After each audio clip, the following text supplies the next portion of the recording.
Amityville Haunting.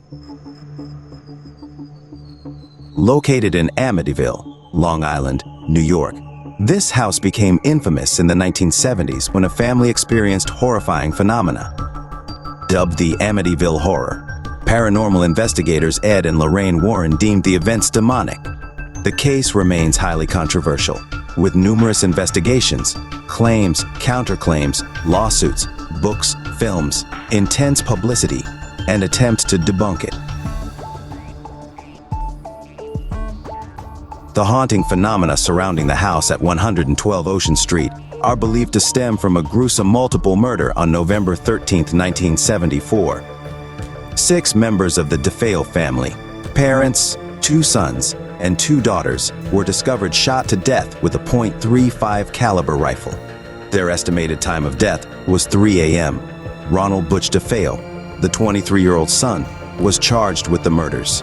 Despite pleading insanity, citing a history of drug abuse, he was convicted of 6 counts of second-degree murder and sentenced to 25 years to life in prison. The house was empty until December 1975, when it was purchased by newlyweds George and Kathy Lutz. They were informed of the murders but bought the house anyway. They moved in on December 18, with Kathy's 3 children by a previous marriage: Daniel, 9, Christopher, 7, and Melissa, 5. According to the Lutzes, they immediately experienced horrible phenomena. Voices told them to get out. There were swarms of flies in the cold of winter. Kathy had nightmares about the murders. The apparition of a demon boy who could shapeshift into a demonic pig was seen. Green slime oozed from walls. A crucifix hanging on a wall was turned upside down. Kathy's face transfigured before George into a horrid hag. Mysterious noises sounded in the middle of the night. The apparition of a little girl became Melissa's playmate. Unseen presences embraced Kathy. Cloven hoofprints appeared in the snow outside the house. Locks and doors were damaged, and so on. Their behavior and mood deteriorated. The children could not attend school, and George was unable to work. The Lutzes tried to bless the house with prayer themselves, but their efforts had no effect. Finally, they were subjected to events that terrified them so badly, they knew they had to get out. The Lutzes never disclosed all that happened on their last terror-filled night, but among the phenomena were bangings and a hooded apparition that appeared on the stairs and pointed at George. They left the house in a rush on January 14, 1976, and went to the home of Kathy's mother in Deer Park, New York. They left most of their belongings behind and sent a mover to collect them later. In late February, Ed and Lorraine Warren were contacted by a New York City television producer who asked them to check the house and story. Parapsychologists and psychical researchers had gone to the house, but what happened there remained a mystery. The producer asked the Warrens to hold a séance at the house. The Warrens visited the Lutzes, where they were staying, and obtained keys. The Lutzes refused to re-enter the house, but asked the Warrens to find and take the deed to them.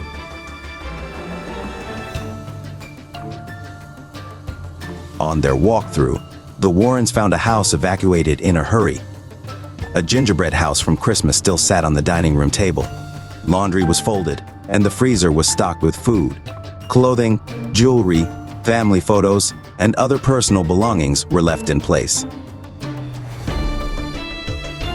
The Warrens conducted a séance, and then returned at a later time to conduct a nighttime séance for television.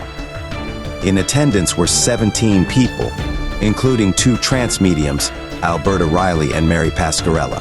Prior to the start of the séance, Ed used religious provocation to test for the presence of demons. Approximately half the persons present were physically assaulted. Ed suffered from intense heart palpitations, which affected him for 3 weeks.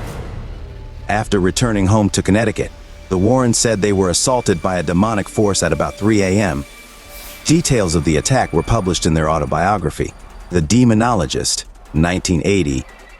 A malevolent presence first assaulted Ed, who was working alone in his office in a cottage attached to the main house. He heard the door open and 3 footsteps sound. At first, he thought it was Lorraine giving him coffee. Then a howling wind started, building in intensity. The desk lamp dimmed and the temperature in the room plummeted. A smell of sulfur manifested. Ed armed himself with a vial of holy water and a crucifix, and found himself confronted by a triangular, swirling black mass, broad at the top and pointed at the bottom. The mass grew denser, transforming itself into a horrible, hooded figure that moved aggressively toward him. Ed threw the holy water at it and held up the crucifix, commanding it to leave in the name of Jesus Christ. The demon backed off but transmitted an image to Ed of him and Lorraine involved in a deadly automobile accident. It departed. The demon then visited Lorraine, who was reading in bed with their 2 dogs present. A loud pounding sounded, and the temperature in the room dropped. The sound of wind rose up the stairs. The demon entered the room, and Lorraine was paralyzed, unable to react or scream. She felt herself being drawn into the black mass. She was able to break the paralysis and called out to God for protection. She made the sign of the cross in the air that stopped the mass from advancing, but it did not depart the home. Ed ran in, and the mass left, going into the next room and up the chimney. The demonic encounter was not the first that the Warrens said they experienced while pursuing their investigations of places such as the Amityville house. The Warrens determined that the events at Amityville were demonic phenomena, which the Lutzes, who knew nothing of demonology, could not have fabricated. The Warrens took numerous photographs, including one purporting to show the face of the demon boy peering out from a bedroom.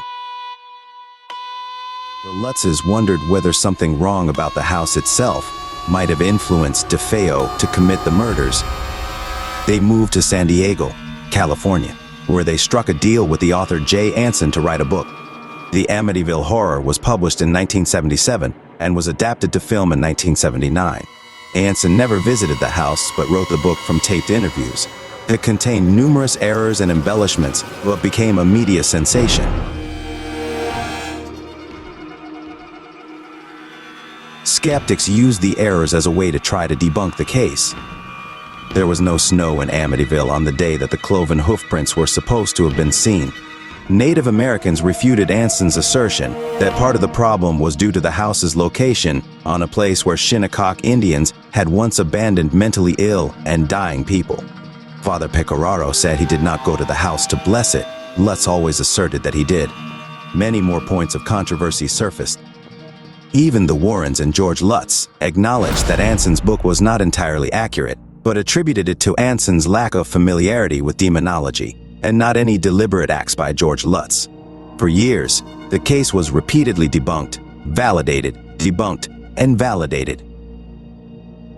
In 1977, the Lutzes filed a lawsuit against William Weber, DeFeo's attorney, and Paul Hoffman, a writer working on the story, Bernard Burton and Frederick Mars, 2 clairvoyants who had been to the house, and Good Housekeeping, the New York Sunday News, and the Hearst Corporation, which had published articles on the haunting. The Lutzes sought $5.4 million in damages for invasion of privacy, misappropriation of names for trade purposes, and mental distress. Weber, Hoffman, and Burton countersued for $2 million, alleging fraud and breach of contract. The Lutzes' claims against the news organizations were dropped. The Lutzes' case went to trial in district court in Brooklyn, New York, in 1979. The judge dismissed their suit, saying that from testimony, it appears to me that to a large extent the book is a work of fiction, relying in a large part upon the suggestions of Mr. Weber. The couple who purchased the house from the Lutzes said nothing unusual happened to them. However, they were so annoyed by the publicity and steady stream of curiosity seekers that they sued Anson, the Lutzes, and the publisher Prentice Hall for $1.1 million. They received a settlement for an unspecified lesser amount. Father Pecoraro, who was consulted by the Lutzes for help, sued the Lutzes and Prentice Hall for invasion of privacy and distortion of his involvement in the case. He received an out-of-court settlement. The Lutzes stuck to their story for the rest of their lives. They divorced in the 1980s. Kathy died of emphysema on August 17, 2004. George, who had moved to Las Vegas, died on May 8, 2006, of heart disease. Anson died of a heart attack in 1980. Father Pecoraro is no longer living. Amityville case has gone on to become a mini industry, spawning books, films, articles, and websites, and endless debates. Books by John G. Jones, Amityville 2 and Amityville. The final chapter changed the names of the principals and added other details. Additional films include Amityville 2, The Possession, 1982, Amityville D, 1983, Amityville 4, The Evil Escapes, 1989, made for television, The Amityville Curse, 1990, Amityville 1992, It's About Time, 1992, Amityville, A New Generation, 1993. The house known as 112 Ocean Avenue still exists, but it has been renovated, and the address changed to discourage sightseers from visiting it. Quarter-round windows have been removed, and the house today looks considerably different from its depiction in the films. The only absolute truth is that the Amityville home has had multiple owners since the Lutzes left. Most recently, it was sold in 2010 and 2016, and in all that time, there have been no repeat complaints from subsequent owners about hauntings, evil possessions, or anything else even remotely nefarious. Subscribe now to the channel for more mysterious stories and facts.